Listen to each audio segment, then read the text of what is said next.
ठीक 5 बजे हैं। 60 साल के सुदामा की आंखें खुल जाती हैं।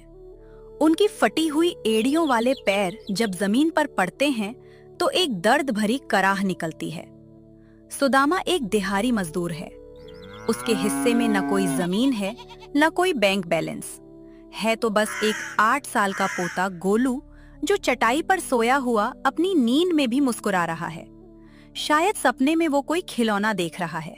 हे भगवान, आज कोई काम दिला देना। कल तो बस 2 सूखी रोटियां और नमक में ही दिन कट गया। आज इस बच्चे का चेहरा देखा नहीं जाता। भूख से इसकी बुरी हालत है। सुदामा अपनी फटी हुई जेब टटोलता है। उसमें सिर्फ एक 5 रुपए का सिक्का निकलता है।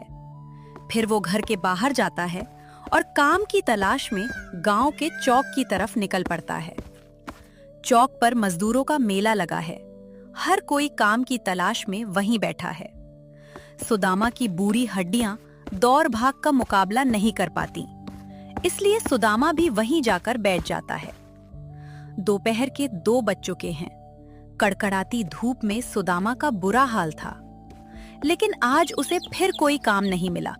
आज भी खाली हाथ। हे राम, शाम को घर जाऊंगा तो गोलू को क्या मुंह दिखाऊंगा।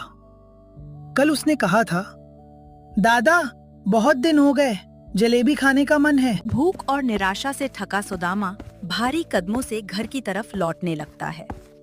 तभी बाजार के मोड़ पर उसे एक जानी पहचानी सम्मोहित करने वाली खुशबू अपनी तरफ खींचती है। ये राम खिलावन की दुकान है। खौलते हुए शुद्ध घी के कड़ाहे में सुनहरी गोल गोल जलेबियां छन रही हैं। कड़ाहे से निकलकर जब वो खौलती हुई चाशनी के टब में डूबती हैं। अरे बूढ़े, वह रास्ते के बीच में क्यों खड़े हो? ग्राहकों का रास्ता मत रोको। लेना है तो आगे आओ, नहीं तो आगे बढ़ो। अरे नहीं राम खिलावन भाई, मैं तो बस देख रहा था। बड़ी सुंदर जलेबी बनाई है तुमने। रंग एकदम सोने जैसा है। सोने जैसा नहीं, खड़ी सोने की ही है। शुद्ध देसी घी और असली केसर की चाशनी है। पूरे शहर में ऐसी जलेबी कोई बना दे तो दुकान नाम कर दूं। पर बूढ़े, तारीफ से पेट नहीं भरता। जेब में दाम है या बस खुशबू सूंघकर ही पेट भरोगे? भाई, दाम तो ज्यादा नहीं है। ये 5 रुपए है मेरे पास। क्या इसमें सिर्फ एक जलेबी मिल सकती है? मेरे लिए नहीं, घर पर छोटा पोता है, कई दिनों से बीमार था। आज उसने जिद की है। 5 रुपए? अरे सुदामा, 5 रुपए में तो आज के जमाने में जलेबी का टुकड़ा भी नहीं आता। यहाँ 250 रुपए किलो का भाव है। 5 रुपए का सिक्का ले जाओ और पोते को कोई खट्टी गोली खरीद देना। चलो रास्ता साफ करो, भीड़ मत लगाओ। सुदामा का दिल टूट जाता है। वो चुपचाप पीछे हट जाता है और दुकान से कुछ दूरी पर एक पेड़ की छांव में बैठ जाता है। उसकी नजरें उस कड़ाहे से नहीं हटती। वो देखता है कि कैसे बड़े बड़े घरों के बच्चे आते हैं, ठाट से पैसे फेंकते हैं और गरम गरम जलेबियां पत्तलों में लेकर मजे से खाते हैं। कुछ बच्चे तो आधी जलेबी खाकर जमीन पर फेंक देते हैं। सुदामा को उस फेंकी हुई जलेबी को देखकर एक पल के लिए लालच आता है कि उठा ले, पर उसका स्वाभिमान जाग उठता है। नहीं सुदामा, गरीब जरूर हूं, पर भिखारी नहीं। मेहनत की रोटी खाई है जिंदगी भर। उठाकर नहीं खिलाऊंगा अपने बच्चे को, चाहे भूखा सो जाए, पर हराम का निवाला उसके मुंह में नहीं डालूंगा। शाम ढलने लगती है। राम खिलावन की दुकान पर भीड़ और बढ़ जाती है। सुदामा वहीं बैठा रहता है, इस उम्मीद में कि शायद दुकान बंद होते समय कुछ बची कुची जलेबियां सस्ते में मिल जाएं। तभी दुकान पर एक रईस आदमी अपने कुत्ते के साथ आता है और उसके लिए बंगाली रसगुल्ले खरीदता है। ये देखकर सुदामा की छाती फट जाती है कि यहाँ जानवरों के नसीब में मिठाई है और उसके मासूम पोते के हिस्से में सिर्फ सूखी रोटी भी नहीं। रात के 9 बज चुके हैं। बाजार धीरे धीरे बंद हो रहा है। राम खिलावन अपनी दुकान समेट रहा है। कड़ाहे की आग बुझ चुकी है। चाशनी के बर्तन खाली किए जा रहे हैं। सुदामा अभी भी उसी पेड़ के नीचे बैठा है, ठंड से कांप रहा है। राम खिलावन की नजर उस बूढ़े पर पड़ती है जो दोपहर से वहीं बैठा है। राम खिलावन का दिल थोड़ा पसीजता है। वो कड़क मिजाज जरूर है, पर पत्थर दिल नहीं। ओ सुदामा, इधर आ। दोपहर से वहीं भूत की तरह क्यों बैठा है? घर नहीं जाना क्या? तेरी बुढ़िया रास्ता नहीं देख रही होगी। बुढ़िया तो 5 साल पहले ही छोड़कर चली गई राम खिलावन भाई। घर पर बस वो बच्चा है। खाली हाथ जाने की हिम्मत नहीं हो रही। सोच रहा हूं जब वो सो जाएगा तब चुपके से घर में घुस जाऊंगा। जागते हुए जाऊंगा तो जलेबी मांगेगा। देख सुदामा, दुकान का धंधा नियम का पक्का होता है। बिना पैसों के मैं किसी को सामान नहीं देता, क्योंकि लक्ष्मी नाराज हो जाती हैं। पर आज दुकान के काउंटर के नीचे सफाई करते हुए मुझे ये कुछ टूटी हुई जलेबियां मिली हैं, जो छानते वक्त टूट गई थीं। ये बिकने लायक नहीं है। इन्हें मैं फेंकने ही जा रहा था। फेंकने जा रहे थे? हाँ, तो तू ऐसा कर, ये जो तेरा 5 रुपए का सिक्का है ये मुझे दे दे, और ये जो टूटी फूटी जलेबियां हैं इन्हें इस दोने में ले जा। पर याद रखना, किसी से कहना मत कि राम खिलावन ने 5 रुपए में जलेबी दी है, नहीं तो मेरी साख खराब हो जाएगी। सुदामा जानता था कि राम खिलावन झूठ बोल रहा है। वो टूटी हुई जलेबियां नहीं थी, बल्कि राम खिलावन ने जानबूझकर 2 ताजी रसीली जलेबियां तोड़कर उस दोने में रख दी थी, ताकि सुदामा का स्वाभिमान भी न ठेस पहुंचे और उसका काम भी हो जाए। सुदामा की आंखों से खुशी के आंसू बहने लगते हैं। वो कांपते हाथों से 5 का सिक्का राम खिलावन की हथेली पर रख देता है। राम खिलावन भाई, तुम इंसान नहीं, भगवान हो। मेरा गोलू आज बहुत खुश होगा। भगवान तुम्हारी कमाई में बरकत दे।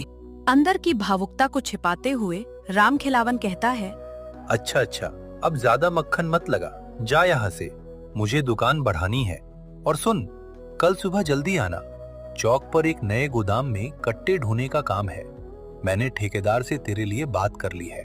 सुदामा धीरे धीरे नहीं, बल्कि मानो हवा में उड़ते हुए अपनी झोपड़ी की तरफ भागता है। उसके हाथ में पत्तल का वो दोना है जिसमें से अभी भी हल्की हल्की गर्माहट और केसर की महक आ रही है। झोपड़ी में एक छोटा सा दिया जल रहा है। गोलू पेट के बल लेटा हुआ जाग रहा है और भूख के मारे उसकी आंखों में आंसू हैं। जैसे ही सुदामा पैर रखता है, खुशबू झोपड़ी में फैल जाती है। दादा, ये कैसी महक है? क्या आप सचमुच ले आए? हाँ मेरे लाल, देख, तेरे दादा हार कर नहीं आए। गरम गरम जलेबी लाया हूँ। राम खिलावन भाई ने खास तेरे लिए भेजी है। दादा, कितनी सुंदर जलेबी है। पर दादा, ये तो टूटी है। हाँ बेटा, ये टूटी हुई जरूर है, लेकिन इस दुनिया की सबसे मीठी जलेबी है। इसमें चाशनी के साथ साथ एक भले इंसान की दुआ भी घुली है। खा ले बेटा। गोलू बड़े चाव से जलेबी का एक टुकड़ा मुंह में डालता है। उसके चेहरे पर जो संतोष और खुशी चमक उठती है, वो किसी महल के राजा को भी नसीब नहीं होती। फिर गोलू सुदामा से कहता है, दादा, आधी आप भी खाओ। अकेले खाऊंगा तो पेट दुखेगा। बहुत मीठी है बेटा, बहुत मीठी है। उस अंधेरी फटी हुई झोपड़ी में, जहाँ रात के खाने के लिए अनाज का एक दाना नहीं था, वहाँ आज संतोष की सबसे बड़ी दावत उड़ाई जा रही थी। सुदामा को समझ आ गया था कि जिंदगी का सबसे बड़ा स्वाद महंगी दुकानों में नहीं, बल्कि अपनों के प्यार और इंसानियत की चाशनी में होता है।